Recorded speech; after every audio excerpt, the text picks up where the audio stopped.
Hi there, welcome to Lamlam's audiobook novel channel. Today's story is titled, The CEO's Maid. Chapter 8, The Storm Beneath. Emily stood quietly by the grand windows of the East Wing, the pale morning light cascading over her shoulders like silk. The manor was unusually still. No clinking dishes, no bustling staff. Just silence. A strange calm, one that tugged at her nerves rather than soothing them. She tightened her grip on the duster in her hand, replaying last night's moment over and over. Damien hadn't spoken to her since the envelope incident. His face when he'd read the contents, first surprise, then cold disbelief, was burned into her memory. She hadn't slept all night. And now, she didn't know what to expect. Though he wasn't going to fire her, at least not yet. But she wondered what Vanessa wanted with her. Why will she decide to appear with the main purpose of exposing a mere maid? Or did she know? She wasn't even sure what to think anymore. The sound of footsteps echoed faintly down the corridor, crisp and deliberate. Emily turned sharply, instinctively straightening her posture. The footsteps were familiar, Damien's. She knew them now, like a heartbeat. When he appeared, he didn't stop walking. He didn't glance at her. Just breezed past like she didn't exist. The expression on his face was unreadable, stoic, cold, controlled. "I assume your duty is to make sure this space is clean," he said. Without looking in her direction, Emily swallowed hard. "I didn't mean, I was just..." He raised a hand, silencing her. "You forged an entire work history. Fabricated references. That's not a little white lie, Emily. That's calculated deception." Her throat ached with unshed tears. "I was desperate. I needed the job. I never meant to deceive you, not like this." Damien's eyes bore into her. "Then how exactly were you planning to explain it?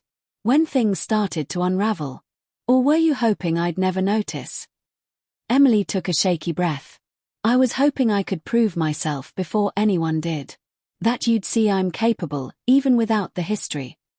He scoffed, turning slightly away. "And what else are you hiding?" The question sent a chill through her. He didn't mean just the resume. He meant everything. Her identity.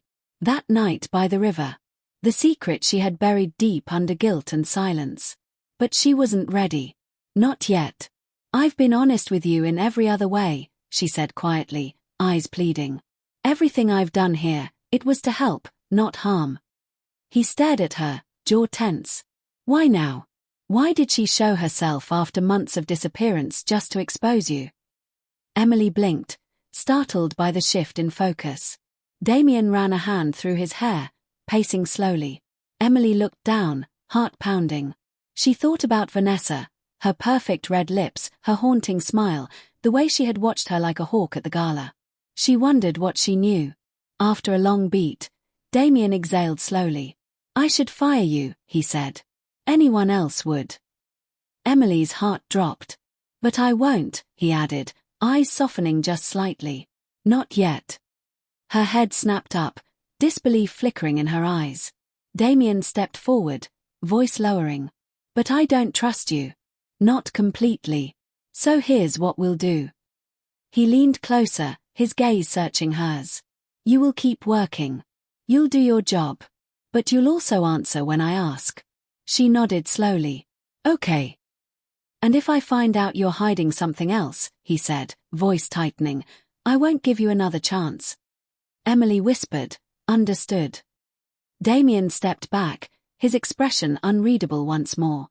Then, without another word, he turned and walked away. Emily remained frozen, trying to breathe past the storm raging in her chest. Her secret was inching closer to the surface, and she could feel the moment of reckoning looming like a shadow at the door. Meanwhile, on the other side of town, Vanessa smiled to herself as she poured a glass of wine in her lavish suite. The news had reached her quickly. Damien hadn't fired Emily. Of course he hadn't. She knew him too well. "Stupid man," she muttered, swirling the wine in her glass. "You're going to keep her close, and I'll be right here, waiting for it all to blow up in your face." She walked to the window, looking out at the skyline, her reflection faint in the glass. You're already unraveling, she whispered, eyes gleaming. And I haven't even started. Thanks for listening to Lamlam Audiobooks.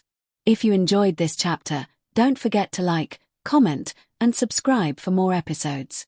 New chapters drop every Monday, Wednesday, Friday, and Sunday at 9 a.m. Stay tuned, because in this story, nothing is ever what it seems.